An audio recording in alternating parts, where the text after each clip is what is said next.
Before all of this happened, I always believed in the value of structure and clear boundaries in relationships.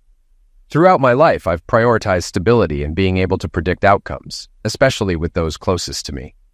This mindset influenced how I navigated friendships, my career, and most importantly, my marriage.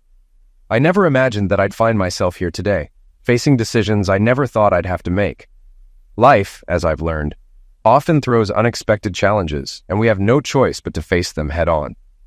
Lorna and I seemed like the perfect couple, or at least that's what I thought. We shared dreams of building a future, raising a family, and growing old together. But in recent months, things began to change, and I started to feel the weight of unspoken tension. It started with little things, a lack of connection, subtle shifts in her behavior. At first, I blamed stress or the natural ups and downs of marriage. Little did I know these small signs were leading to something much bigger and far more destructive. I'm Dave, and instead of giving you a physical description, I'd rather explain my beliefs. By sharing these values, you'll get a sense of who I am. Despite everything that's just happened, I want to make it clear that I'm not a villain. A truly evil person would enjoy what I've done. I didn't. It was simply something I had to do, required by my principles. My character is built on respect, for myself and for others. I offer that respect to everyone unless they give me a reason not to. When that line is crossed, I walk away and never look back. I also believe in always striving to be the best version of yourself, and I hold others to that same standard. Sure, some will achieve more than others, but as long as you try your best, I'll respect you. Disrespect me once, though, and you better watch out. After respect, I value loyalty and trust the most. I will never lie or deceive those I respect. I'm loyal to a fault, but only to those who deserve it. Notice the careful if. Once you lose my trust, loyalty and respect are gone too. I strongly believe in justice. Good things should happen to good people and bad things to bad people.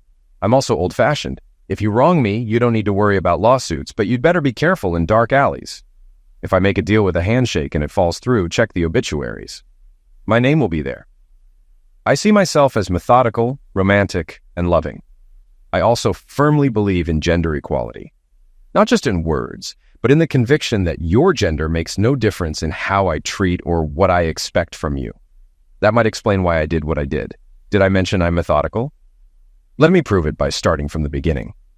My suggestion that my wife of 7 years cut ties with her friend Jenny went ignored. Jenny had moved down the street last year. Her husband, Bill, is a shift worker I've only met a couple of times. Something about Jenny rubs me the wrong way. I can't put my finger on it, but I have a gut feeling about her. Still, I respect that it's Lorna's choice. She doesn't have many friends, but she's fiercely loyal to the ones she does. Jenny doesn't like me, and it's obvious she's trying to influence Lorna. More than once, I've walked in on them, and their conversation immediately stopped. I began to realize something was wrong with our marriage. Small things started to pile up. Not being able to reach Lorna on her days off and her evasive answers were one issue. Her inability to make eye contact with me lately was another. I've always believed that the eyes are windows to the soul, and sunglasses are the blinds. The biggest sign was our sex life, which went from twice a week to nothing at all over the last 4 weeks. Even stranger was that sometimes when I initiated closeness, she seemed willing at first, but then shut down. It was like her eyes turned off. I asked many times if something was wrong, but she insisted there wasn't. Last week, out of frustration, I suggested counseling. Lorna just turned away and cried. When she stopped, it looked like she wanted to say something, but then her walls went up again. The most confusing part was how inconsistent her behavior was with someone trying to get pregnant. Unless, damn, a terrible thought crossed my mind. What if she'd given up on me as the seed donor and was seeing other men? It would explain why she wasn't as sexually frustrated as I was and why she was avoiding me. Guilt. But that didn't make sense. We'd only been trying for 2 months before she cut me off. Well, if she wasn't going to admit to cheating, I'd have to catch her the old-fashioned way. Lorna managed our family's finances since she had the most free time. I had to be cautious to avoid any noticeable, unexplainable expenses showing up on our statements, so I kept my surveillance low cost. I paid cash for 2 small voice recorders that transmitted to a base station. It seemed like a good first step. If they didn't capture anything useful, I could always upgrade later and use a GPS tracker. I placed 1 recorder in the kitchen, which would cover both the kitchen and the lounge, and the other in our bedroom. I hid the receiver in the ceiling, a place Lorna avoided due to her fear of spiders. About a week later, the only relevant conversation I picked up left me both confused and somewhat relieved. It didn't sound like Lorna was cheating, but I still had no idea what was going on. The conversation took place in the kitchen on one of Lorna's days off. "So, Lorna, what did you think of that?" Jenny asked. "I don't know, Jenny. It was intense, but are you sure Bill likes it?" "He didn't exactly look like he was enjoying it," Lorna replied. "I've told you before, he doesn't really enjoy it in the moment. But afterward, he knows he's in for a week of incredible sex. The only time I've seen him upset was when I misjudged my timing, and my period started that night. He missed out and sulked for a whole week. I still don't get it, Jen. How can you respect Bill if he puts up with that?" "Oh, girl, today was nothing. You should see what we usually do. I took it easy on Bill since it was only the second time you were there watching. You wouldn't believe the thrill I get when I go up to Bill, tied to his chair with his little tool caged, and give him his choice for the day." "What choice?" Lorna asked, clearly intrigued.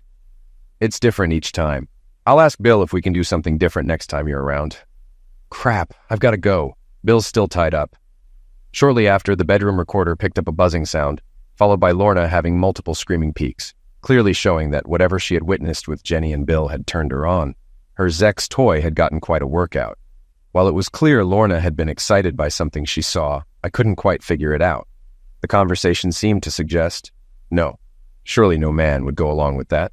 Naive of me, right? I didn't understand where all of this was headed, so I decided to wait. I only had to wait a week for the next incident, again on Lorna's day off, and once more in the kitchen. Yeah, I asked Bill if I could do the second hand, or straight from the source thing again, but he put his foot down. He said not while you're around. The only reason he even let you be there in the first place was because he thought he might have a shot with you, Jenny explained. Well, that's never happening. For God's sake, don't tell him that. If you burst that bubble, your spectator privileges are gone. Okay. So, how was the last week with Bill? Lorna asked. As great as ever. After I got home from here, I untied him and he did his usual cleanup. Then we screwed till supper. The Zex is always fantastic, but the week after is almost as good. It's like honeymoon Zex all over again. There was a pause in the conversation as the sound of a kettle boiling could be heard. So how are things with Dave going? The poor guy must be dying. It's been 6 weeks now, Jenny asked. It's getting harder and harder to turn him down. If it wasn't for Mother's little helper, I would have exploded by now. You know, Zex toys. They feel great, but they leave you feeling kinda unfulfilled. I know what you mean, but hang in there. How about telling him you're cutting him off to build up his potency? That might buy you more time. Another few weeks and Dave will agree to anything. Maybe next week you could go with Bill and pretend he's Dave. It won't be the same, but at least you'll get what you need and buy more time. No way, Jen. I would never cheat on Dave. I love him too much to disrespect him like that. Plus, there's the prenup I told you about. If Dave ever found out I cheated, I'd be gone in a heartbeat. I'm 39, Jen. If I don't have kids now, I never will.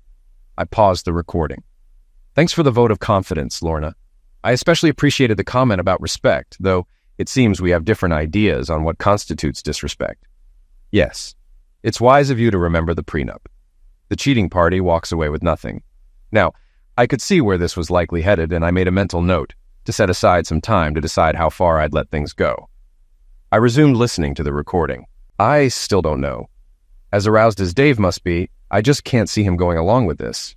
I'm thinking of backing out. I can't risk losing him, not for some extramarital stuff. It's already hard enough looking him in the eyes and seeing seed in them.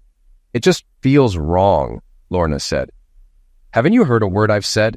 This isn't just about extramarital Zex. It's the high you get from the control. Having him sit there helpless and desperate, knowing he'll do anything you want just to keep you. There's nothing like watching your husband see you with another man to trigger that primal competition in the male. Deep down, they all want to be dominated. Bill did it. My ex did it. They all protest for a while, but once their fragile pride is soothed, they run to the chair every time, Jenny explained. No, Jen, I've made up my mind. I don't want to risk my future happiness. It's not worth it. Dave mentioned counseling again this week. What risk? There is no risk, Lorna. Let him stew a little longer to maximize your chances, then hit him with it. You're not cheating, so he has no reason to leave, and the prenup isn't triggered. Worst case scenario? He says no, and you've lost nothing. He won't want a divorce where he loses the house, half his money, and has to pay alimony. So no risk, and the possibility of amazing Zex for as long as you want. You can't lose, girl. Okay, Jin, I'll think about it. Well, make up your mind soon or your watching days are over. The Zex toy got more use that afternoon. I was fed up with the situation. Time to turn up the pressure. I still wasn't sure how I'd react when their little game reached its climax, but I was increasingly certain it would. Jenny was offering Lorna something no single man could compete with. I'll admit the idea was completely foreign to me at first. But maybe watching Lorna get screwed in front of me could be interesting. It was time to force a decision. When Lorna came to bed, I expressed my desire, but got the expected rejection. Lorna, have you ever heard of conjugal rights? I asked. No, what are they? They're the rights of a husband to have sex with his wife. Well, I'm claiming anti-conjugal rights. The wife's right to say no. I stayed quiet for a bit, carefully choosing my next words. Well, if you keep turning me down, won't tell me why, and refuse counseling, will you give me permission to meet my needs outside the marriage? There was an explosion from her side of the bed. What? No way! There's no way you're getting it outside this house. I should be enough for you. Lorna stopped as she realized the contradiction in her own words. A look of pain, anger, and confusion crossed her face. She jumped out of bed and stormed out of the room. I need to talk to Jenny, she muttered as she left. I stayed in bed as she went to the living area, hearing her mumble on the kitchen phone. About half an hour later, she tiptoed back into the bedroom, assuming I was asleep. She slipped quietly into bed beside me. I gave her 5 minutes to settle in. Lorna, I don't know what kind of nonsense Jenny is feeding you, but can't you see how destructive it is? I asked softly. She's my friend. Well, I really think you should reconsider that friendship before it destroys what's left of our marriage. I don't know exactly what she's filling your head with, but anyone can see it's not going to lead to anything good. The next morning, I stayed in bed until Lorna left for work. Once she was gone, I got the ladder and retrieved the kitchen recorder from the ceiling. It had picked up the late-night phone call, or at least Lorna's side of it. She sounded desperate, recounting our conversation from earlier. I had hoped she might pull out of this madness. To say I was disappointed by the outcome is an understatement. After Lorna's tearful rant, there was a long pause. Then she said, Jin, are you sure about what you said the other day? Are all men like Bill? If you push them hard enough, will they actually enjoy being dominated? More silence. Well, as you said, I have nothing to lose. Watching you and Bill turns me on so much. Yes, I'll do it, but I can't drag this out much longer. Can we speed up the plan? More silence. All right, I'll come over tomorrow night and we'll discuss tactics. Bye. That day, the atmosphere in the Smith household was tense. After dinner, Lorna told me she was going to Jenny's. Are you going to break it off with her like I suggested? I asked. No, Dave. I grabbed her and made her look me in the eyes. Please, Lorna. Without another word, she pulled away from me and left. I snuck over to Jenny's house, thinking about how powerful lust can be. Since it was dark, I circled the house, but couldn't find a spot where I could see or hear what was happening inside. For the next stage of this drama, I'd be flying blind. I was fast asleep when my loving wife returned the next day. Once again, I stayed in bed until Lorna left for work. This time, I went straight to Jenny's house. Since Lorna had already mentioned Jenny in the context of our marriage issues, I figured this visit wouldn't give too much away. Jenny opened the door, still in her robe. She wanted to get dressed, but I told her my message wouldn't take long. I never even stepped off the porch. Jenny, I know you and Lorna are up to something. I'm guessing you're trying to convince her to do something she doesn't really want to. I also bet you think there's no risk for you. You don't know me well, but let me tell you, I'm not one to forgive and forget. I hold grudges. For your own sake, I suggest you use your persuasive powers to talk her out of this instead of into it. At that point, she slammed the door in my face. Later that night, after another quiet dinner, Lorna went back to Jenny's house. I followed her again, and this time the kitchen window was slightly open, and I could hear parts of their conversation. They were discussing my visit earlier. No, this is great news, Lorna, Jenny said. This proves he thinks I'm trying to get you to cheat. So, when you hit him with the plan, he'll be off balance. Plus, he'll be so relieved that you're not cheating, he'll go along with whatever we suggest. Just then, I accidentally knocked over a small plant, causing a scene. I quickly made a run for it. Again, I was asleep when Lorna returned. The next evening, I came home to the smell of a gourmet meal. Lorna had gone all out. focusing on both taste and presentation. Here we go, I thought. She kept up her cheerful small talk all night, but her nervous glances betrayed her. I waited for her to bring up what was really on her mind. Bedtime came with no confrontation. To apply some pressure, I snuggled close and touched her bosoms. She actually responded for about 30 seconds before pulling away.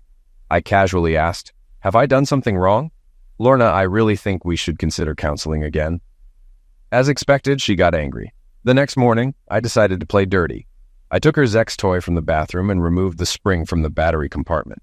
If we were playing the blue balls game, 2 could participate. The following 2 nights were the same old routine. When I returned from golfing, Jenny was at our house, but she left in a hurry. It was Saturday night, and I used the excuse of needing to wake up early for church to head to bed by 9:30. Lorna followed shortly after. Hoping she'd be more open in the dark, I turned the light off immediately. Once we were settled, I asked, "Okay, Lorna, what's on your mind?" She didn't say anything, so I continued. "I'm guessing there's something you're struggling to tell me. You've cut me off from Zex for almost 2 months now, so I assume it's something sexual.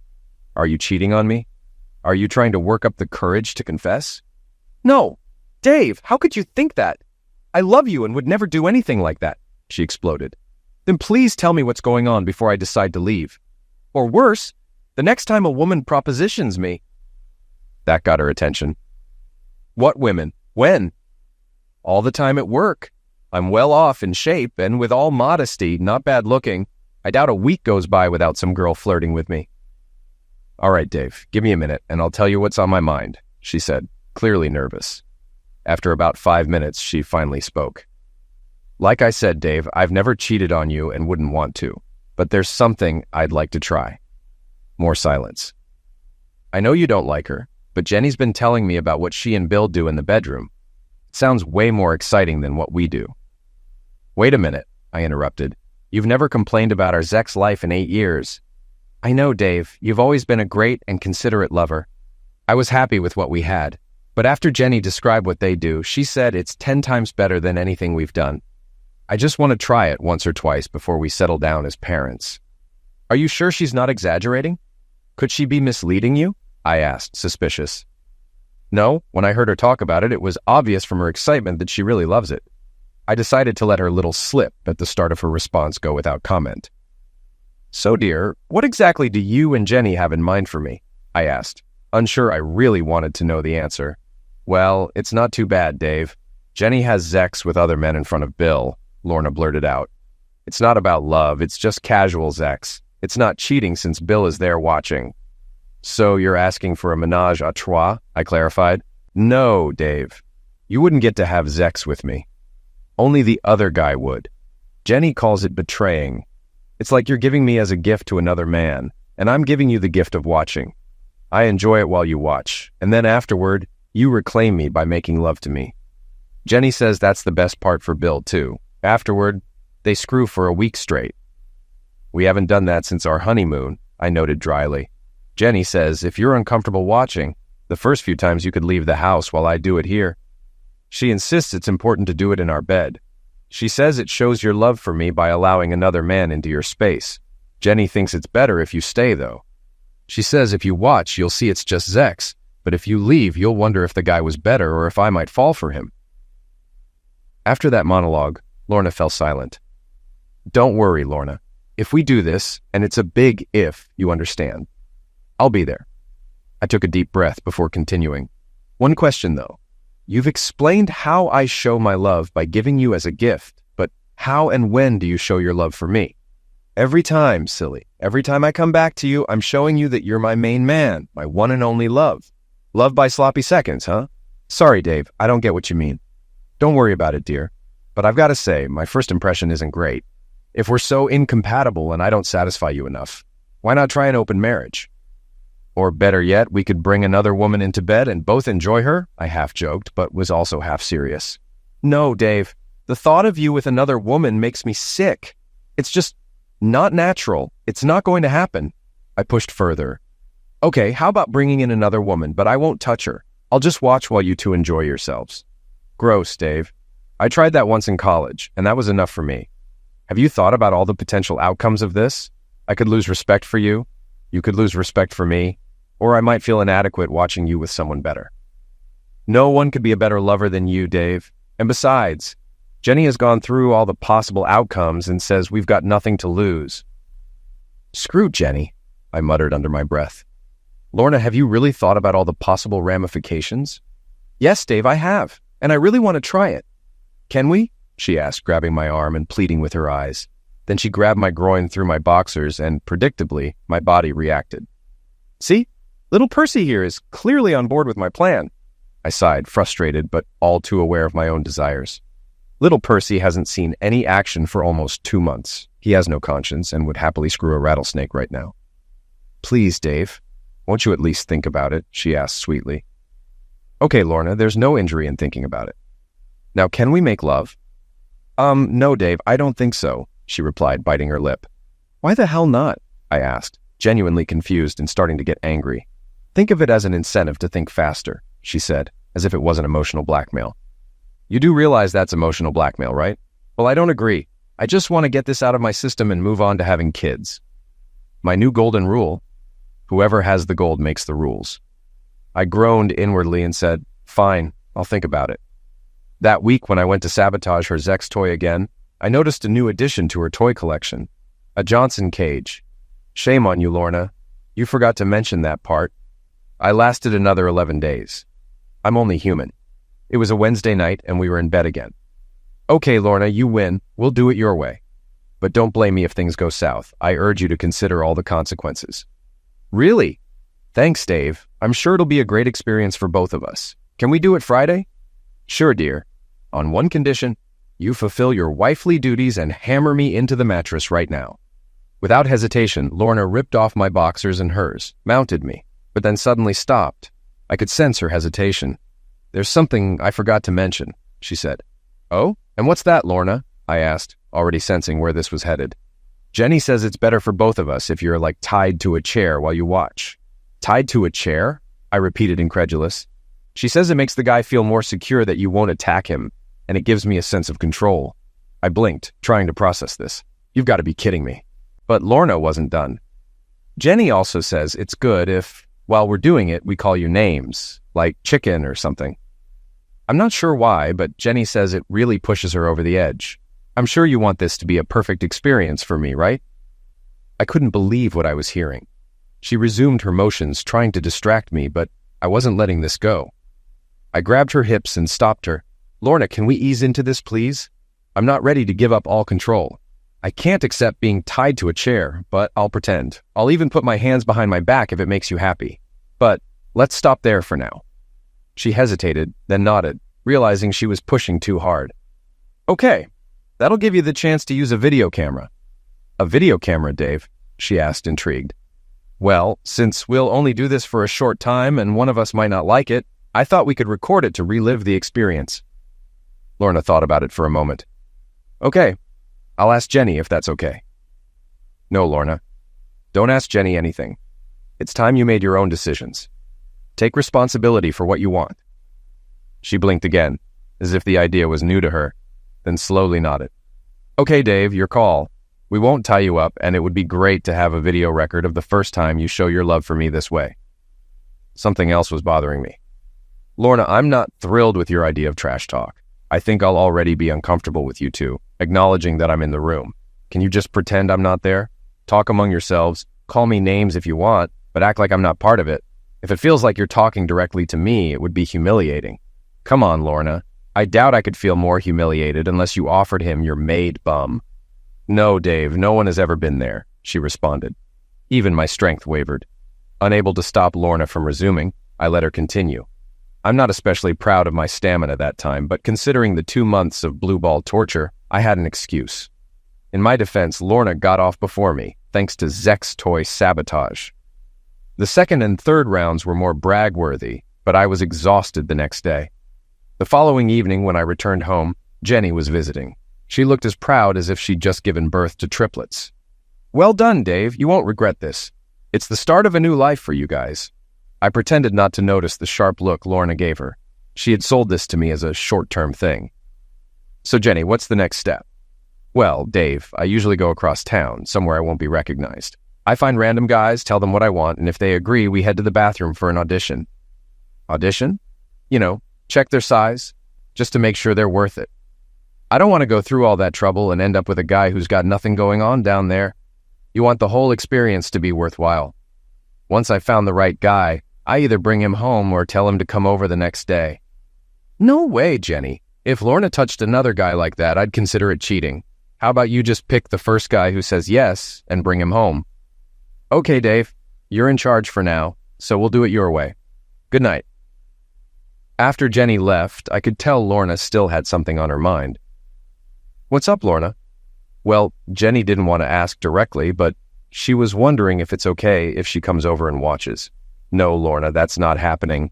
It's bad enough that I'll be sitting there while you screw some stranger and talk trash about me. I don't want her there too. Sorry, honey, I know she's done a lot to help, but I understand. You can show her the video later if you want. Now, how about we go upstairs and get some practice in? Lorna agreed, and we headed upstairs. While undressing, I remembered a question I had on the way home. By the way, who's buying the rubbers, you or me? Jenny says we can't use rubbers, Lorna said hesitantly. What the hell, Lorna? You went off the pill 4 months ago, I replied, frustrated. Yes, but I'm not fertile for another 2 weeks, she explained. Why does Jenny say no rubbers? I asked, still confused. She says it's more, exciting for you if you see me doing it bareback, Lorna continued. She claims it drives husbands to screw their wives immediately after to make sure their seed dominates the other guys. At first, I was worried about diseases, but the more I thought about it, well, it's kind of a hot thought. I can get tested regularly if it bothers you. No way, there are too many dangerous diseases out there. We're not risking it, I said firmly. Okay, fine. Now, how about that lovin' we came up here for? Lorna asked, trying to change the subject. I'm not in the mood anymore, I replied, annoyed. All right, I give in. No rubbers, she relented.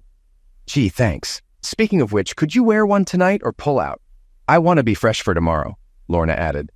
Forget it, I said, shaking my head. All right, good night, Lorna said, ending the conversation. Lorna actually took Friday off work. She was so excited. By the time I got home, the house was spotless, and the bedroom was set up. Extra pillows, lights dimmed, bedside lamp angled like a spotlight. Everything. Lorna was practically bouncing with excitement. She was dressed to eliminated by the time Jenny arrived to take her out. I reminded them that with an hour's travel time, I expected them back in 90 minutes. They didn't disappoint too much, returning 96 minutes later with Lorna's chosen guy. I hadn't been idle while waiting. The anticipation made time drag on, to the point where I checked if the clock had stopped. Jenny was nowhere in sight. I was introduced to Jeremy, a good-looking guy about 10 years younger than Lorna and me. He seemed nervous, but relaxed a bit after I assured him I was cool with everything and looking forward to Lorna living out her fantasy. I explained the ground rules and assured him I wouldn't be a threat, even though I was only pretending to be tied to the chair.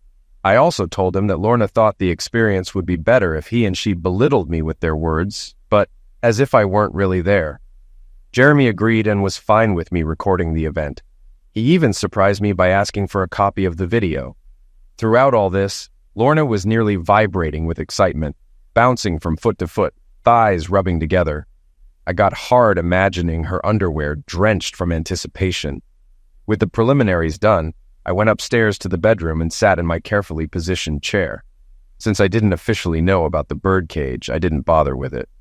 I stripped down, knowing that's what Lorna wanted, and not wanting to interrupt by waiting for her to ask. The chair was next to the door with a clear view of the bed. After turning on the camera and setting it on the arm of the chair, I put my arms behind my back and waited with barely contained excitement. Everything I had imagined over the past 2 weeks was about to come true. I didn't have to wait long.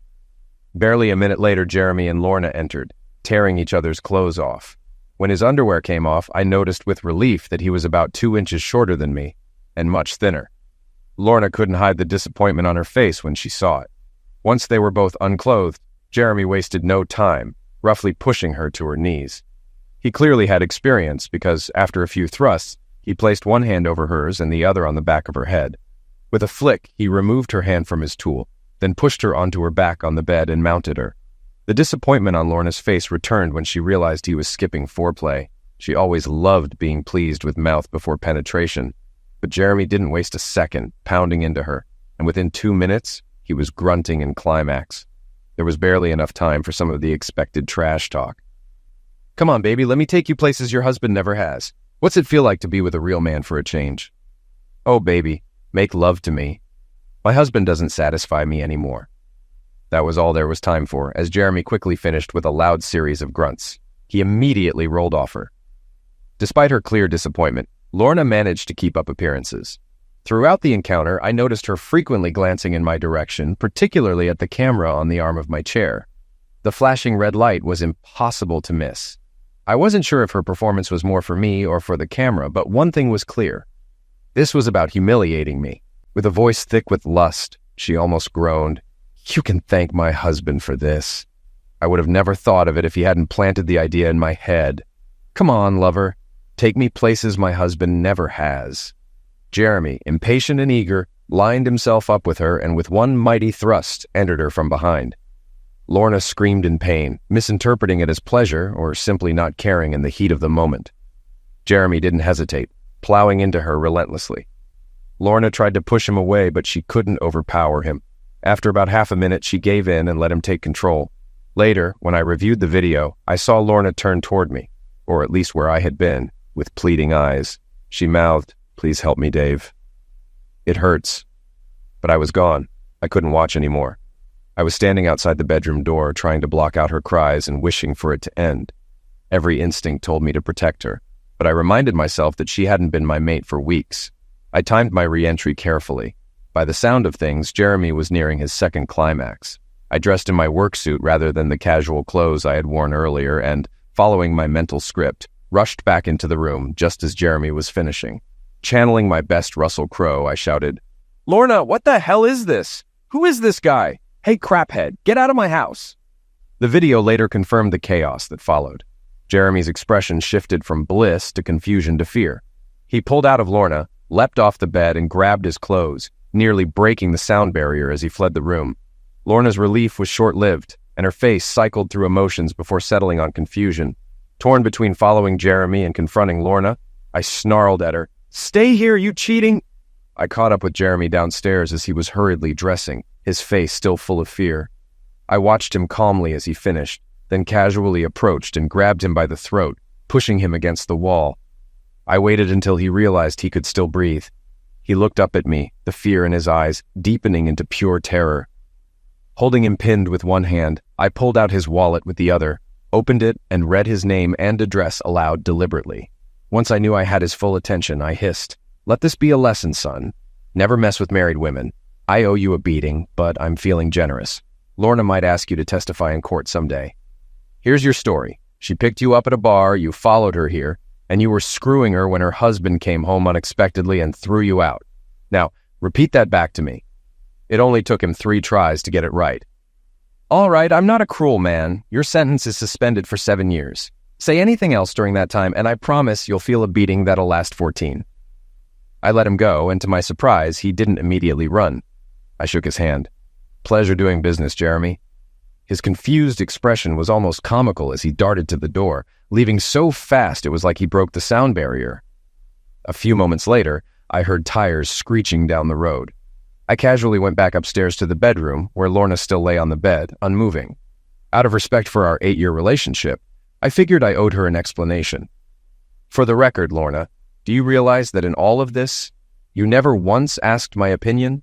Not once in the past 2 days did you ask how I felt about your little scheme.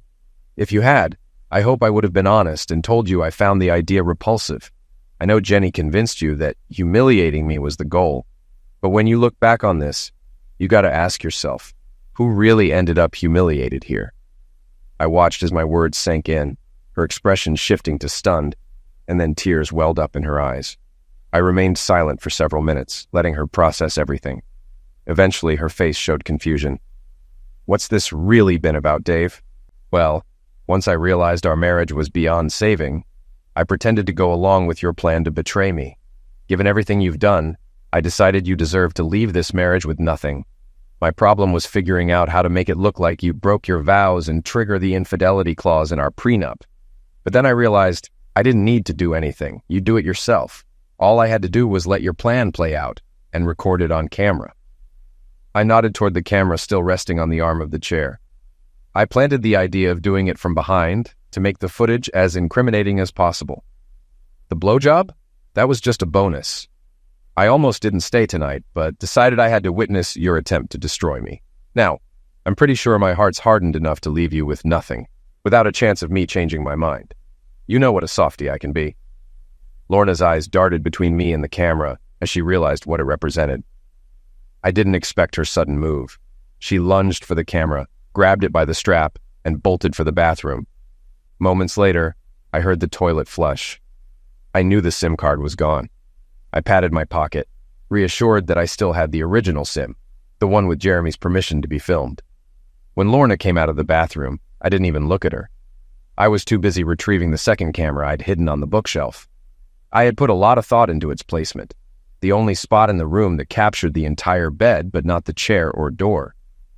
Reflecting on recent events, I wondered if the participants had addressed the chair's occupant directly, maybe twice. I predicted some of the audio would be compromised, but I was already thinking about at what point the batteries might have conveniently died. I hoped no one would probe too deeply to discover it was plugged into the mains. As Lorna watched me retrieve the second camera, she collapsed in defeat. I felt the need to explain.